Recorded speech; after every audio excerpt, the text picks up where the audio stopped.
Hi, I'm Traci Brooks. And I'm Piper Klemm, publisher of the Plaid Horse magazine. And we are addressing some questions relating to horse shows. And we've discussed a little bit how to go to your first horse show, and if your trainer decides or mentions that they would like you to attend.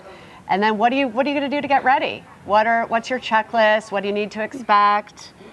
How do you prepare yourself, your horse? Yep. As a parent, what information do you need going in? Yep. It's a lot.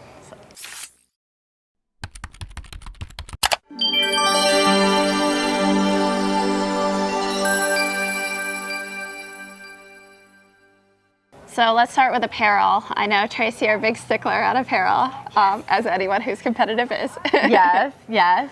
Well, we like simple and traditional, and I think from the judge's perspective, that's sort of common across the board. So nothing too fancy. Basic. If you're a little younger child, we do jodhpurs and short boots and garter straps. Older kids or taller kids do tall boots. But one of the main things I think is that you have the best equipment that you can afford. It doesn't have to be the most expensive, but it's clean and it fits well, and it's not distracting from your riding or the picture. Also, the turnout of the horse. You want your horse to be clean and trimmed and in good health, and all those things, your equipment, your tack. Those are things that you're in control of, so they're usually pretty easy to handle, right? Yep. And that's the night before. Like, I still, no matter how many times I've shown, I set out all my clothes the night before. I make sure everything's clean. If I see a spot or an issue, I still have time to fix it the night before as opposed to the morning of. And then you can make sure that everything's in an orderly fashion. And that show morning routine will serve you your whole career. It'll help you calm down your nerves. You'll know that you have everything. You won't need to get worried that you forgot this or that. Or Yep. A lot of people have a checklist that they keep with their riding stuff. Do I have my helmet? Do I have my gloves? Do I have my hairnets? People pack, a lot of our kids and adults pack a ring bag, a backpack. And in that backpack, goes anything you could possibly need. Boot cleaning materials, extra gloves, spurs, sticks, bottle of water. Which sort of leads into another element of preparing, which is you're going to get a good night's sleep. You're going to have some good nutrition. You're going to stay hydrated. Those are huge. And for the adult amateurs, you don't need to have that extra margarita the night before at dinner. No, probably a good idea. And treat yourself like an athlete. An athlete always has, correct, good foods, proteins, and they're ready to perform. Yes. And it goes throughout the day. Like, just because you ate a good breakfast doesn't mean at 3 o'clock you're still going to be feeling great. Exactly. So you have to sort of plan that. And if you don't want to eat a lot of food before you ride, maybe you have a bar in your backpack. But that's hugely important and underrated, especially if it's hot and your nerves are kicking in. So for sure, food and water. And I think that's where the parents can really be helpful, and that can be their role. Because we talk about the role of the parents, and once your rider is handed over to the trainer, that's your time to step away as a parent. So you make sure you've checked all the boxes and your child is dressed and fed and hydrated, and then you go to the side to clap and let them start to focus with their trainer.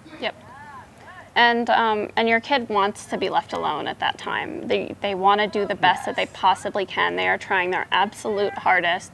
And they know how much you've invested in this sport, and they know how much that you've sacrificed to get them to the barn and take them to lessons, and they really appreciate that so much that even you pressing against a rail while they're warming up can feel like pressure. When does support become pressure? And I think a lot of parents fail to draw the line between support and pressure. And it's a conversation that I, to this day, still need to have with my parents. It's ongoing. We talk about being on the berm while I horse show and not leaving the berm. And even horse shows that don't have a berm, we talk about where the virtual berm is. And tell them to go onto the virtual berm and stay there. Because my parents are so incredibly supportive, and I'm so grateful for how supportive they are, but they cross the line from supportive to pressure. Right, for sure. On a dime. And it's hard. Distracting, and it's nerve-wracking. So it's like, be visible, but be visible from a little bit further away. If they want you or they want to look at you, it's fine, but not so that you're you're hovering or they feel like they're having to perform for you. And if your kid doesn't want you to be at the barn when they take lessons or wants you to sit out for a couple horse shows, I would say absolutely respect that. Yes. Because your kid knows what they need. They're trying to be successful. They're working really hard. They're working with their coaches. And, you know, it's if they feel that way to come to you and say, look, Mom, I need a couple shows without you. Dad, you know, can you sit out this month? I really think it's important, and lessons, I really think it's important to respect that, because this is your child's sport. This is not your sport. Right. And let them take ownership of the whole situation. This is theirs. Totally, and be grateful that this is breeding that kind of independence in your child and confidence, and keep creating that and supporting that. And also the relationship between the rider and the trainer, I think, has to be one-on-one to be 100% significant, because there is a trust factor. Oh, for sure. A huge trust factor. So if the child can always look to the parent, then they're not going to look to the trainer. And I think that's a huge piece of it that some parents don't understand going in, and really end up appreciating in the end that their child can go off alone and really focus and really be successful on their own. Yeah. And that's a huge part of, I think, what this sport does for everyone, but kids especially. Absolutely.